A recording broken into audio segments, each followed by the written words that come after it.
reteselewa ati ndacyakora retesebonebo nibyo mutarabona ndimana ndabikoze reteze bonebo ati dore ndabikoze ati mugiye kumva inkuru reteka bonebo ati mugiye kumva inkuru reteka bonele watosa ati mugiye kumva inkuru rererere talalala no totoka bo neda lawa ati dore hari ibyanutse ati dore ne tota bova ne tuta toka neta bobo netasa rerere talawa ati dore ijwi ryanjye nebo alatasa bonebo ati ne watosa ati rizavugana na buri muntu wese uzi ko nkunda atuzi ko ashaka numwete anewa ati nzavugana nawe ati dore nebo mugiye kumva inkuru ndetezabo ati nduwiteka ati newa nebo atabantu benshi amatwa zaziba leteka bonebo atabantu benshi atamatwa zaziba mwigiye kubishyira ku karubanda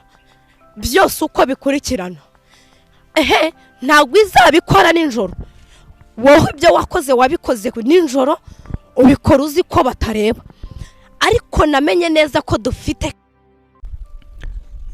Ezekiyeli igice cya 7 20 ibanza kadusoma mu izina rya Yesu Kristo. Ariko mbere ko dusoma abantu dukurikiye mujye mwibuka namwe gufata Bibiliya zanyu mwisomere. Ezekiyeli igice cya 7 ku murongo wa mbere haravuga ngo ijambo ry'Uwiteka ryongera kunzaho riti nawe mwana w'umuntu uku niko umwami w'Uwiteka abwira igihugu cya Isirayeli ati amaherezo ageze mu mpande enye z'igihugu, noneho amaherezo akugezeho, ngiye kuguteza uburakari bwanjye ngucira urubanza ruhwanye n'imigenzereze yawe, kandi nzakugaruraho ibizira byawe byose.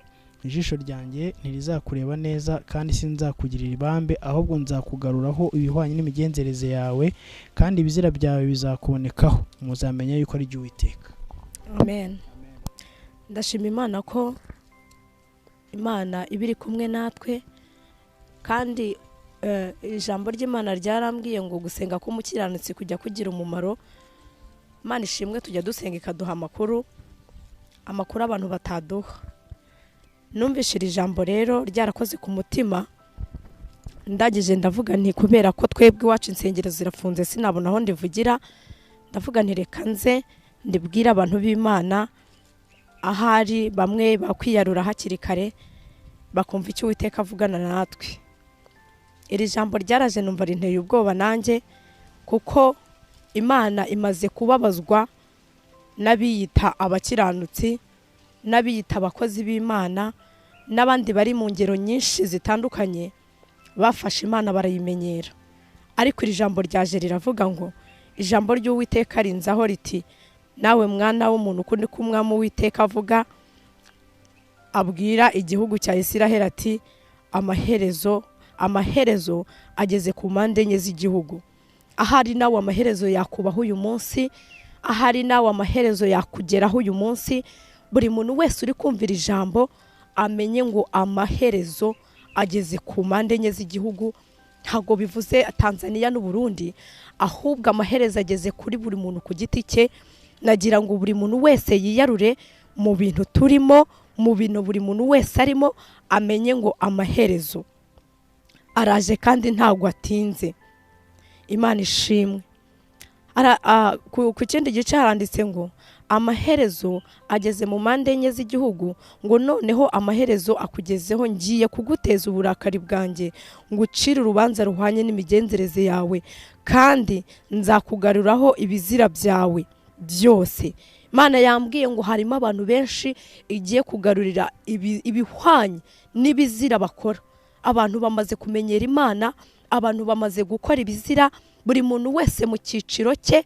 Abantu bamaze gusayisha, ntago bazi ko umwami Imana azaza, ariko Imana izaza kandi ntabwo izaceceka. Ubwo rero igiye kuza guhembera buri muntu wese ibikwiranye n'ibyo yakoze. Umuntu wese uzi ko ari gukora neza muri iyi minsi, iraje kumuhembera ibyo yakoze. Nuzi ko ari gukora nabi, ntabwo iragendera iraguhembera ibyo wakoze. Icyama ngo buri muntu wese rero yite ku iherezo rye, kuko ni wita ku iherezo ryawe aya maherezo ntabwo arakugeraho. Ariko nutanita ku iherezo, byanze bikunze amaherezo ntarabura kukugeraho.